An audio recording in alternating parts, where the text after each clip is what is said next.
आज की रेसिपी इतनी मज़ेदार और चटखारेदार है कि आपको नाम से ही पता चल रहा होगा कि मसाला चिकन फ्राई बनाएंगे अपने दोस्तों के लिए, जो बच्चे और बड़े सब पसंद करेंगे। तो चलते हैं अपनी रेसिपी की जानब। और स्पाइसेस में हमें चाहिए साबुत धनिया, साबुत ज़ीरा, साबुत लौंग, साबुत इलायची, साबुत काली मिर्च, साबुत दालचीनी और लास्ट में हमें साबुत सुर्ख मिर्च चाहिए। इन सबको हम लाइट फ्लेम पे फ्राई कर लेंगे और हमें इसे इस टाइप का पीस लेना है। अदरक और लहसुन का पेस्ट अप्लाई करेंगे चिकन पे, जिससे हमारी चिकन का जायका दुबाला हो जाएगा। अदरक और लहसुन का पेस्ट अच्छी तरह अपने चिकन पे अप्लाई करना है।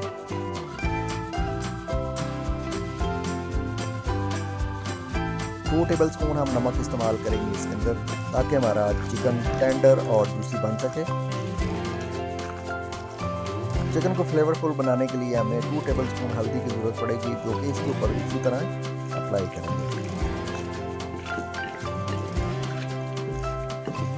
मैरिनेशन के लिए आधा घंटे के लिए इसको रखेंगे और हम तब तक फ्राई कर लेते हैं अपने ऑनियंस को।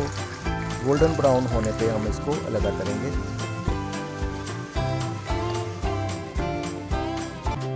मैरिनेशन वाले चिकन को हम फ्राई करेंगे लाइट फ्लेम पे और गोल्डन ब्राउन होने तक हम इसे फ्राई करते रहेंगे।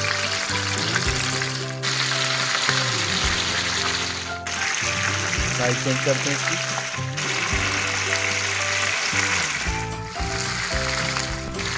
हमारा चिकन गोल्डन ब्राउन होना शुरू हो गया है और थोड़ा सा पानी ऐड करेंगे इसके अंदर। फ्राई किया हुआ प्याज इसके अंदर ऐड करेंगे। यहाँ पे दही का इस्तेमाल करेंगे ताकि हमारी ग्रेवी अच्छी सी ज़बरदस्त किस्म की बन सके। भुना कुटा मसाला हमने तैयार किया था, इसको ऐड करते हैं।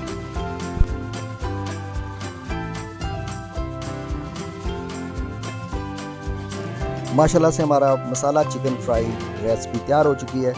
आपने इस रेसिपी के बारे में मुझे लाजमी बताना है, ताकि मैं इस तरह की वीडियो आप लोगों के लिए बनाता रहूँ। दुआ में याद रखिएगा। अल्लाह हाफ़िज़।